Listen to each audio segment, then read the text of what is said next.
If you aren't outrageously happy most of the time, like if you don't wake up feeling eager and excited for the day, or if you don't feel this just incredible sense of peace wash over you at times, then this is for you.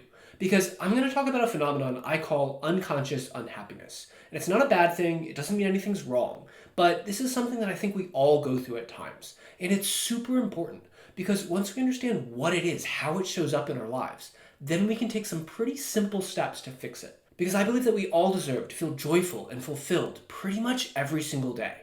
And this is the path to that. I'm Kyle Greenfield. I'm the founder of thejoywithin.org, and I've been teaching mindfulness and how to overcome negative thoughts for nearly a decade now. So if you ever feel like everything's mostly fine, but deep down something's off, you just can't quite put your finger on it, then I think this will really resonate with you. Over the years, I've had to deal with pretty much every type of negativity I can imagine. I mean, stress, frustration, failure, even depression at times.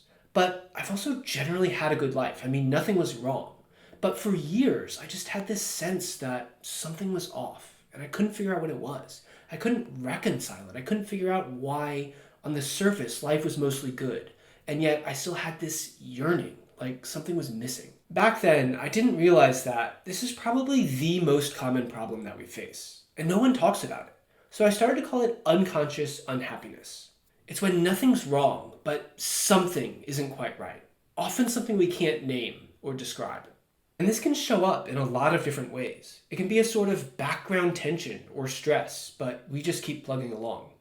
Or it can be a feeling of trying to shrink our goals. I mean, telling ourselves that we don't really want something that we do, not allowing ourselves to be excited about it, because deep down we're afraid. Or it can be a feeling of reaching your goals, only to find that success isn't what you thought it would be. Like this thing that you've always wanted just isn't fulfilling you the way that you imagined it would. These sound like very different problems, but they're not. They have the same underlying cause. They point to a disconnection between the thoughts that we think, the actions that we take, and our own inner joy, peace, and well-being. I really think this happens to everyone. I mean, we all make compromises in our lives. We all do things that we think we have to do, but we don't feel passionate about. And we all have thoughts that weigh us down at times. And that's okay. That's normal. But unconscious unhappiness, to me, is about being able to give it a name so we can point to it. We can catch it when it happens. And then we can come back home to our natural joy. And because it looks different for everyone, I've put together a short self-assessment for you. So if this is resonating, then I really encourage you to go check that out. I'll put a link in the description below, or you can just head over to thejoywithin.org. And to be clear, I don't think it's a bad thing. I think it's a sign. Unconscious unhappiness is a signal that we are ready to step into deeper states of peace and of love in our day-to-day lives.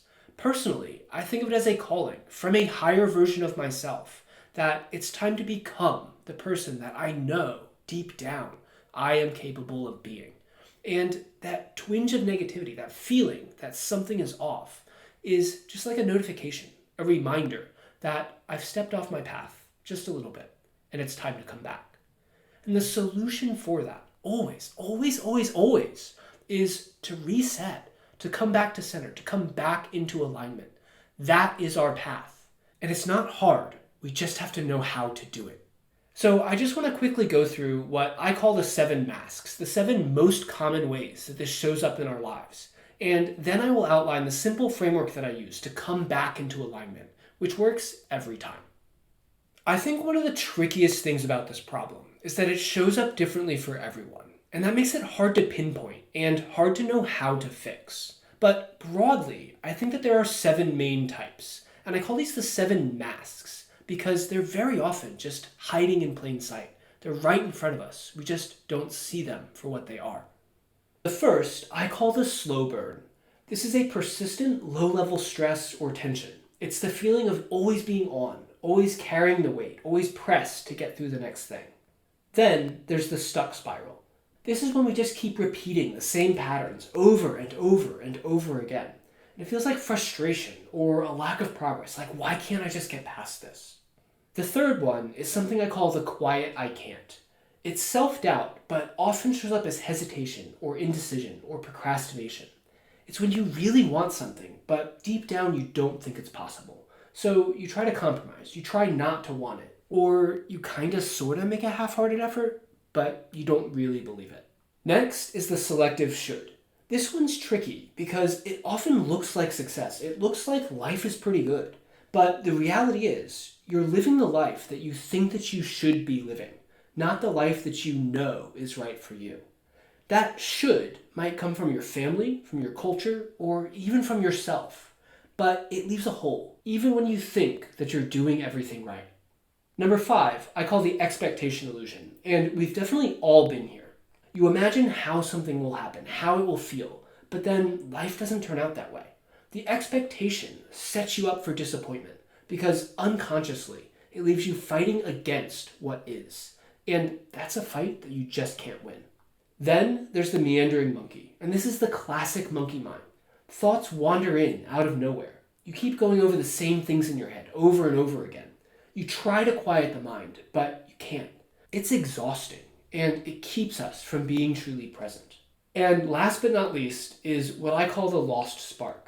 It's, that feeling when you just sort of sigh and think, it's a quiet resignation, a loss of enthusiasm.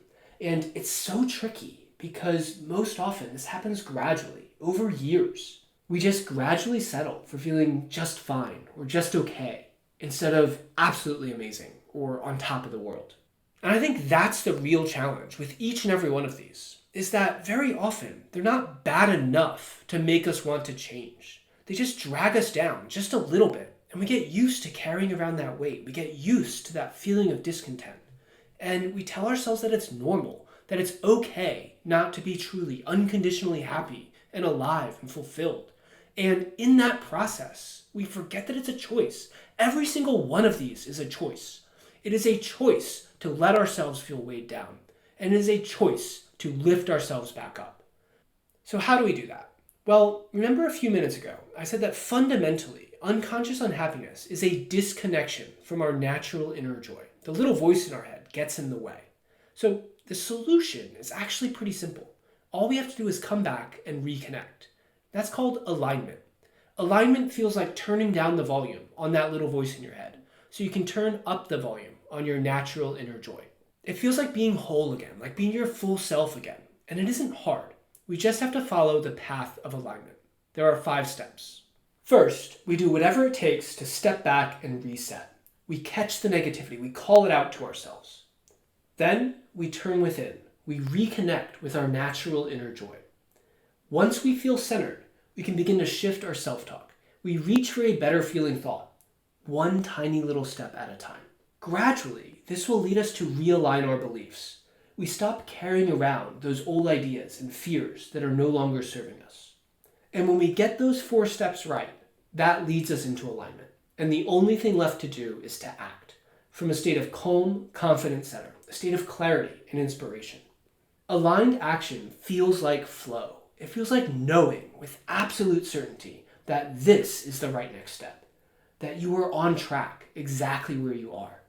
I cannot describe to you how fulfilling this feels. When you follow this path of alignment, you just enter into just deeper and deeper states of joy. You can use it to feel passionate or at peace. You can feel inspired or at ease. It's up to you. And I'm not going to promise you that you can just blink and be done with it. It's not something you just do once and check off your to-do list. At least I can't. And I'll be honest that some days are harder than others. But I can say this. As I've learned to follow this path of alignment, it has become easier and easier for me to step back into joy anytime that I feel off. And as I've done this over time, those states of joy just become deeper and more profound. When I am aligned, I feel whole, I feel well, I feel just these incredible states of love. And that's what I wish for you as well. So if this resonates, then the first step is to take the self-assessment. It will help you to better understand how unconscious unhappiness is showing up for you, and you'll learn more about how to identify and then deal with each of the 7 masks, so you can reset and come back into alignment. And you can also sign up at thejoywithin.org to access more free trainings, guided exercises, and meditations. And there's no upsell there. I earn my living through coaching by helping people to work through many of the issues that I've talked about here today. But most of my online content is free. Because we can be better. I really believe that. I believe we owe it to ourselves, to our families, and even to the world at large to step into a higher version of ourselves. My only ask is that if you enjoy this content, you pay it forward. Follow, share, support, whatever is right for you. Thank you so much for your time and your presence here today. Know that I love you and I appreciate you wherever you are. And don't forget to check out that free self-assessment so you can start turning unconscious unhappiness into more conscious and deliberate joy.